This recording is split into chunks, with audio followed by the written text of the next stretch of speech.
Hello, I'm Nils, director of The Path, a short film using the iPhone 13 supported on the new Zhiyun Smooth 5 gimbal. For this film, I wanted to make a surreal mystery with a bit of horror mixed in.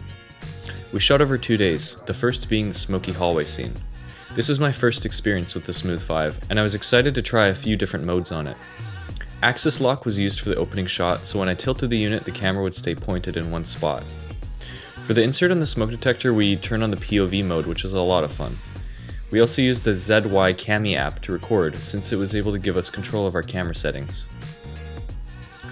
For the second day of the shoot, my brother and I shared the camera roll. Together we decided to try the new cinematic mode of the iPhone, offering a shallow depth of field look. There were a couple limitations to this mode, however. I'll come back to this later. I wanted the opening shot to do this kind of barrel roll thing that you see here. The idea behind it is to give a kind of disorienting feel. This is achieved by using the Vortex mode on the Smooth 5, and I love how easy it was to do take after take. The Smooth 5 was so light that it felt like cheating that we were able to get such smooth shots for how little it weighed.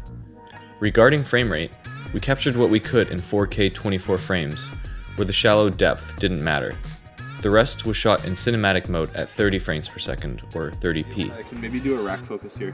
The problem with using 30p footage in a 24p project is movement appears to skip. Some clips I could slow down to convert them to 24p, but that left out shots with dialogue, or else they would sound like this. The solution was to convert the footage to 120p, generating frames that fit inside the 24p timeline much smoother than before. A weird byproduct of this, however, was since the computer was making 4 fake frames between each real frame, its best guess of what it should look like would occasionally be creepy.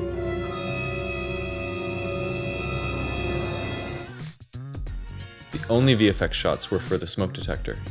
One was to remove the fishing wire from the forest, which took me ages to figure out a way to do successfully. And the other was faking the smoke detector light for the interior scene, which was simple but time-consuming. Regarding sound design, I used Artlist for the music and sounds, and lots of EQ, reverb, and pitch shift for the on-set sound we captured, plus the monster's voice. And that was it. In the end, I'm happy with the final product and how painless it was to make. Stripping down and shooting on a phone, coupled with the Smooth 5, was just that, smooth. It was so easy to get what we needed and move on, and if we weren't using this setup, I'm doubtful we would have even gotten the shots we needed in the day. The ease of pulling this thing out of the bag and having all these features is something I'm looking forward to bringing on future shoots. I'm curious to hear, what kinds of things will the Smooth 5 help you create?